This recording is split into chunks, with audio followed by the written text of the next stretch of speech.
While the island of Sodor is known for its many railway lines and locomotives, upon traveling there you may find that's not all there is to see. For example, there's the interesting construction crew, a trusty bus service, and plenty more to see than just the locomotives. However, would you believe there's a little bit of conflict between some of these vehicles? When it comes to hating the railways, if there's one character that comes to mind, for me, it's Bulgy. But he's not who we're talking about today. Today, ladies and gentlemen, we'll be taking a look at George. Not just George, however, the history of himself, the model we grew up watching, and what exactly happened to that model. So, with all of that being said, let's go ahead and get into it.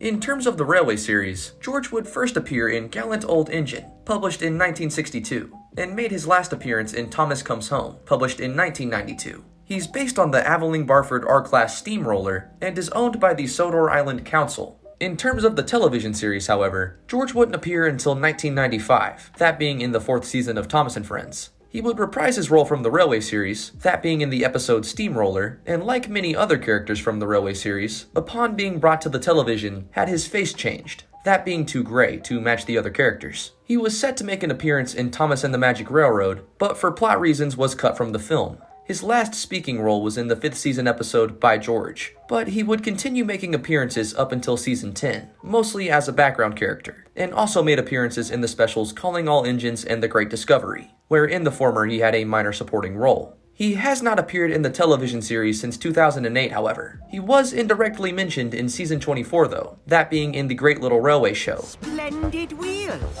Steamroller wheels more like.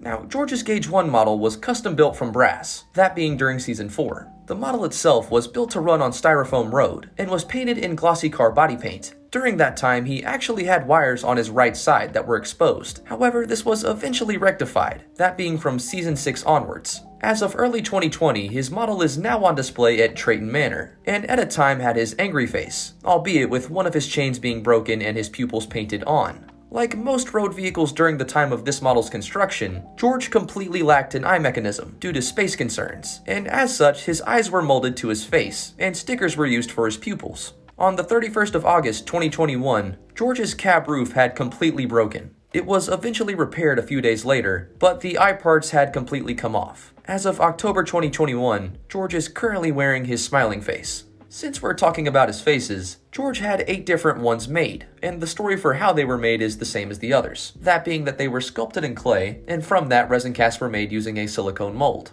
One of George's faces is now preserved by the preservation group Top Props, which I'll also have linked in the description, for anyone who's curious. And during the model series, George would see some minor modifications, but overall would stay basically the same. Some of these minor modifications include, in Season 5 his whistle sound changed, and his pupils became smaller. In Season 6 the wires on his right side disappeared, and in Season 9 his whistle sound changed again. But like I said, these are pretty minor. And while that unfortunately wraps up his Gauge 1 model, believe it or not, George also had a close-up model built, though it was only seen in one episode, that being Lady Hat's birthday party in Season 5. As you likely could have guessed, George's close-up model was not complete, like most of the others, and only the rear half was built. However, the model itself did have 2 motors, one for the back wheels and one for the flywheel, which gave it the illusion of being powered. And that, ladies and gentlemen, wraps up the history of George. As a kid, I can't really say George was a favorite character of mine, in terms of the road vehicles that is. That would have to go to Terrence or literally anyone from Jack's Pack. But with that being said, he's still a character I enjoyed, and my recent obsession with the narrow gauge characters definitely brought a new appreciation to George as well, given his little dispute with Sir Handel. And I'm curious, I know he won the poll, but how do you guys feel about George? Be sure to comment down below and let me know who you guys would like to see next. I'll do my best to add everyone I can to the next poll.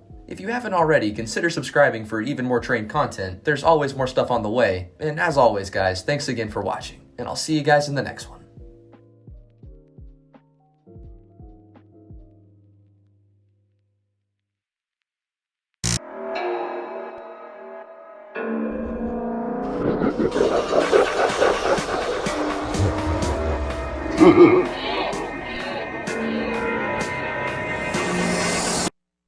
Ha ha ha ha!